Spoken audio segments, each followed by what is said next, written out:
بسم اللہ الرحمن الرحیم۔ بھائیوں بہنوں، روئے زمین پر اسود جنت کی سوغات کے طور پر خانہ کعبہ میں موجود ہے۔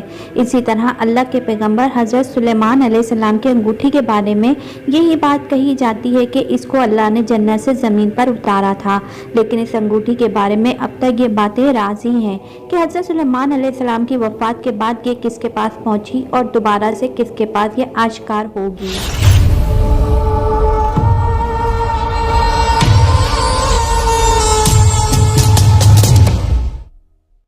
حضرت سلیمان علیہ السلام اللہ کے برگزیدہ نبی اور حضرت داؤد علیہ السلام کے فرزند ارجمند تھے۔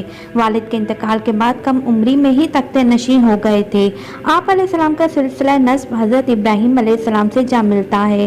سمجھا جاتا ہے کہ انہوں نے متحدہ اسرائیل پر 970 قبل از مسیح سے لے کر 929 قبل از مسیح تک حکومت کی۔ ان کے بعد ملک اسرائیل کے دو حصے شمالی اور جنوبی ہوئے۔ حضرت سلیمان علیہ السلام کو عقائد و آل محمد صلی اللہ علیہ وآلہ وسلم سے خاص محبت تھی۔ آپ علیہ السلام نے جو بشارت اپنی قوم کو دی، اس کے مطابق حضرت سلیمان علیہ السلام نے فرمایا کہ آپ صلی اللہ علیہ وآلہ وسلم میرے محبوب اور میری جان ہیں۔ حضرت سلیمان علیہ السلام نے کعبۃ اللہ میں قیام ظہر نماز ادا فرمائی۔ 5000 اونٹ، 5000 گائیں اور 20,000 دمبے اللہ کی راہ میں قربان کیے، اور پھر اپنی قوم اور اشرف المعززین کو مخاطب کر کے کہا کہ یہ وہ مقام ہے جہاں نبی کریم صلی اللہ علیہ وآلہ وسلم کی ولادت ہوئی۔ حضرت جابر بن عبداللہ رضی اللہ تعالیٰ عنہ سے روایت ہے کہ سرکار دو عالم صلی اللہ علیہ وآلہ وسلم نے فرمایا کہ حضرت سلیمان بن داؤد علیہ السلام کے انگوٹھی کے نگینے میں لا الہ الا اللہ محمد رسول اللہ نقش تھا۔ سرکار دو عالم صلی اللہ علیہ وآلہ وسلم نے فرمایا کہ ان کی انگوٹھی کے نگینے کا رنگ آسمانی تھا، اس پر کلمہ طیبہ لکھا ہوا تھا۔ حضرت سلیمان علیہ السلام سرکار دو عالم حضرت محمد مصطفیٰ صلی اللہ علیہ وآلہ وسلم کے نام کی انگوٹھی ہاتھ میں پہن کر امور سلطنت اچھے طریقے سے چلاتے تھے، اور جب یہ انگوٹھی ان کے پاس نہ ہوتی تو دل کو سکون و اطمینان نہ ہوتا۔ حضرت سلیمان علیہ السلام کی انگوٹھی کی تاثیر یہ تھی کہ انسان، حیوان، جن، پرند، پریاں سب ان کے پاس کھینچے چلے آتے تھے۔ ایک موقع پر اللہ تعالیٰ نے حضرت سلیمان علیہ السلام کو آزمائش میں ڈال دیا۔ حضرت سلیمان علیہ السلام کا معمول تھا کہ جب وہ غسل خانے میں جاتے تو انگوٹھی اپنی باندی کو سونپ جاتے اور واپس آ کر لے لیتے۔ ایک روز آپ غسل کے لیے تشریف لے گئے تو معمول کے مطابق وہ انگوٹھی اپنے باندی کو سونپ گئے۔ اس دوران شیطان آپ کی صورت میں ظاہر ہوا اور آپ علیہ السلام کی باندی سے وہ انگوٹھی لے لی۔ روایت کے مطابق ہم سب کے علم میں ہے کہ سب کاروبار سلطنت اسی کے سبب چل رہا تھا، تو انگوٹھی کے چھن جانے کے باعث سب کچھ ختم ہو گیا۔ حضرت سلیمان علیہ السلام اس انگوٹھی کی تلاش میں نکل پڑے۔ یوں ہی وہ چلتے چلتے آپ ایک گھر کے دروازے پر پہنچے جو کہ بنی اسرائیل میں سے کسی ایک کا گھر تھا۔ حضرت سلیمان علیہ السلام نے اس گھر کے دروازے پر دستک دی۔ پوچھا گیا کہ آپ کون ہو؟ حضرت سلیمان علیہ السلام نے جواب دیا کہ میں وہ ہوں جس کی دعوت کرنا آپ پر فرض ہے۔ خاتون نے کہا میرا شوہر گھر پر نہیں ہے، اس کی غیر موجودگی میں کسی بھی غیر محرم کو گھر میں آنے کی اجازت نہیں دے سکتی، البتہ ہمارے گھر کے پچھلے راستے کی طرف ہمارے باغ میں آرام فرمائے جب تک میرا شوہر گھر نہیں آ جاتا۔ آپ علیہ السلام اس عورت کے بتائے ہوئے باغ میں تشریف لے گئے اور آپ کی آنکھ لگ گئی۔ کہیں سے ایک سانپ نکل کر آپ کا پہرا دینے لگا۔ اس عورت کا شوہر آیا تو سانپ کو دیکھ کر حیران رہ گیا۔ اس نے بیوی سے پوچھا کہ یہ شخص کون ہے؟ بیوی نے سارا قصہ سنایا۔ وہ شخص حضرت سلیمان علیہ السلام کی خدمت میں حاضر ہوا اور اپنی بیٹی سے شادی کی پیشکش کی۔ آپ نے وہ پیشکش قبول کرتے ہوئے 3 دن وہاں قیام فرمایا۔ دوسری طرف شیطان آپ کی صورت میں آپ کے تخت پر براجمان تھا۔ اصول و قوانین میں رد و بدل کی وجہ سے حضرت سلیمان علیہ السلام کے اقربا اور علماء کو شک تھا کہ یہ حضرت سلیمان علیہ السلام نہیں ہے۔ چنانچہ ان کی جماعت آپ علیہ السلام کی بیویوں کے پاس گئے اور ان سے کہا کہ یہ معاملہ کیا ہے؟ ہمیں سلیمان کی ذات میں شک پڑ گیا ہے۔ اگر یہ سچ مچ سلیمان ہے تو اس کی عقل جاتی رہی ہے، یا یہ سلیمان ہی نہیں ہے، ورنہ اسے خلاف شرع کام نہ دیتا۔ عورتیں یہ سن کر رونے لگی۔ یہ وہاں سے واپس آ گئے اور تخت کے ارد گرد اسے گھیر کر بیٹھ گئے اور تورات کھول کر اس کی تلاوت شروع کر دی۔ ایسا کرنے سے شیطان وہاں ٹک نہ سکا اور وہاں سے بھاگ گیا۔ اس ظلم نے آپ علیہ السلام کی انگوٹھی دریا میں گرا دی۔ حضرت سلیمان علیہ السلام جب گھر واپس آ رہے تھے تو دریا میں مچھیروں کو مچھلیاں پکڑتے دیکھ ان کے پاس جا کر ان سے مچھلی مانگی اور اپنا نام بتایا۔ اس پر بعض لوگوں کا بڑا طیش آیا کہ دیکھو وہ بھیک مانگنے والا اپنے آپ کو سلیمان کہتا ہے۔ انہوں نے آپ علیہ السلام کو مارنا پیٹنا شروع کر دیا۔ آپ علیہ السلام زخمی ہو کر کنارے پر جا کر اپنے زخم کا خون دھونے لگے۔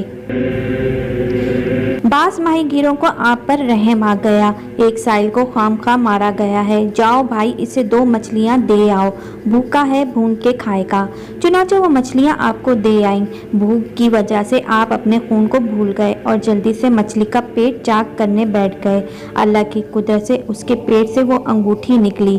آپ علیہ السلام نے اللہ کی تعریف کی اور انگوٹھی انگلی میں ڈال لی۔ اس وقت پرندوں نے آپ پر سایہ کر دیا اور لوگوں نے آپ علیہ السلام کو پہچان لیا۔ آپ سے معذرت کرنے لگے۔ آپ علیہ السلام نے فرمایا کہ یہ سب اللہ کا امر تھا، اللہ کی طرف سے ایک امتحان تھا۔ آپ آئے اور اپنے تخت پر بیٹھ گئے اور حکم دیا کہ اس شیطان کو جہاں بھی ہو گرفتار کر لاؤ۔ چنانچہ اسے قید کر لیا گیا۔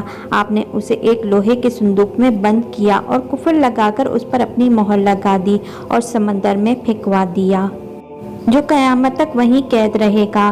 روایت میں آتا ہے کہ حضرت داؤد علیہ السلام کے انتقال کے بعد اللہ تعالیٰ نے سلیمان علیہ السلام سے فرمایا مجھ سے اپنی حاجت طلب کرو، تو آپ نے عرض کیا کہ اللہ تعالیٰ مجھے ایسا دل دے جو تجھ سے ڈرتا ہے، جیسا کہ میرے والد کا دل تجھ سے خوف کیا کرتا تھا، اور میرے دل میں اپنی محبت ڈال دے جیسے کہ میرے والد کے دل میں تیری محبت تھی۔ جس پر اللہ تعالیٰ بہت خوش ہوا کہ میرا بندہ میری عین عطا کے بعد بھی مجھ سے ڈرا اور میری محبت طلب کرتا ہے۔ مجھے اپنی قسم اسے اتنی بڑی سلطنت دوں گا جو اس کے بعد کسی کو نہ ملی۔ پھر اللہ تعالیٰ نے ان کی ماتحتی میں ہوائیں کر دی اور جنات کو بھی ان کا ماتحت بنا دیا، اور اسی قدر ملک و مال پر انہیں حساب قیامت سے آزاد کر دیا۔ ابن عساکر میں ہے کہ حضرت داؤد علیہ السلام نے دعا کی کہ باری تعالیٰ سلیمان کے ساتھ بھی اسی لطف و کرم سے پیش آنا جیسا آج لطف و کرم مجھ پر رہا۔ تو وہی آئی کہ حضرت سلیمان علیہ السلام سے کہہ دو کہ وہ بھی اسی طرح میرا رہے جس طرح تو میرا تھا، تو میں بھی اس کا ہو جاؤں گا جیسا کہ تیرے ساتھ تھا۔ پھر جب حضرت سلیمان علیہ السلام نے اللہ کی محبت میں آ کر خوبصورت پیارے وفادار اور تیز روح گھوڑوں کو کاٹ ڈالا، تو اللہ تبارک و تعالیٰ نے انہیں اس کے عوض ان سے بہتر عطا فرمایا، یعنی ہوا کو ان کا تابع فرمان کر دیا، جو مہینے بھر کے راستے کو صبح کی 1 گھڑی میں طے کر لیا کرتے تھے، اور اسی طرح شام کو کہیں جانے کا ارادہ کر لیں تو ذرا سی دیر میں پہنچا دیں۔ جنات کو بھی حضرت سلیمان علیہ السلام کے تابع کر دیا گیا۔ ان میں سے 5 بڑی اونچی لمبی سنگین اور پختہ عمارات بنانے کا کام سر انجام دیتے تھے، جو انسانی طاقت سے باہر تھا۔ حضرت سلیمان علیہ السلام نے اپنے دور میں جن و انس انسانوں کو جادو توڑنے سے باز رکھنے کے لیے کالے علم اور جادو کی کتابوں کو اپنے قبضے میں لے کر آپ نے اپنے تخت کے نیچے دفن کر دیا تھا۔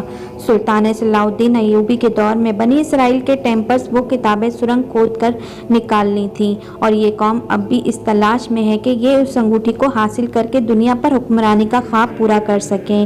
اس حکمرانی کے خواب میں یہ لوگ آج تک اس انگوٹھی کی تلاش کر رہے ہیں، لیکن یہ انگوٹھی آج تک نہ ان کو ملی ہے اور نہ آئندہ کبھی مل سکتی ہے، کیونکہ یہ انگوٹھی مرد مومن کی امانت ہے، اور اس کا استعمال بھی انہی کافروں کے خلاف ہوگا۔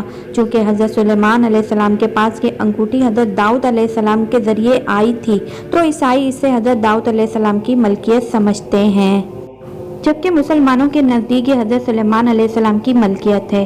جبکہ یہودیوں کا ماننا ہے کہ حضرت داؤد اور سلیمان کیونکہ بنی اسرائیل سے تعلق رکھتے تھے، تو اس انگوٹھی پر یہودیوں کا حق سب سے زیادہ ہے۔